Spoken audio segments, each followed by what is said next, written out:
Well, yes, I've been comparing this storm that's coming in the next 12 hours or so to that Burns Day storm of 1990. That was a very serious storm. That brought gusts in excess of 100 miles an hour to various parts of England and Wales. The centre of that storm went across the southern part of Scotland, roughly where Burns was brought up. Now, this storm, Eunice, is also crossing Ireland tonight, and it's going up towards the far north of England and the southern part of Scotland. So it's following a very similar track. It's a different track to Dudley yesterday. So it is affecting a greater part of the country, and it's also got a very intense band of winds on the southern flank of it as well. So what I'm saying, Nigel, is really it's not a carbon copy, that never exists, but we are going to see a widespread severe gale across a huge part of England and Wales and up into parts of Scotland and Northern Ireland.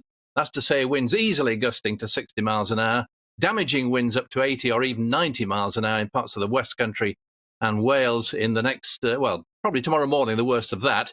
But those very severe winds then cross the rest of the country as we go through the day during Friday.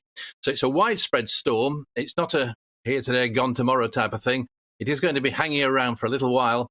It's going to be bringing damaging gusts, heavy rainfall as well. And as if that wasn't enough, there's also a very high likelihood of some heavy snowfall too. So blizzards over the higher ground of parts of Scotland into Cumbria, the Northern Pennines, and also parts of Northern Ireland too. So there's a bit of everything, a cocktail of wintry weather all in one go. John, I don't want to spread alarm. It's the last thing I want to do, but I want to be responsible. What's your advice to people as the eye of the storm heads towards them? Does it make sense to stay off the roads and perhaps stay at home? Well, there'll be terrific disruption with all sorts of travel during latter part of tonight and through tomorrow anyway. It isn't sensible to be going out. We are going to see extremely high waves. We'll see a lot of debris being thrown about. We've seen the usual things in recent days of power cuts in various parts of the country. I'm sure the power cuts will be rather more widespread during tomorrow.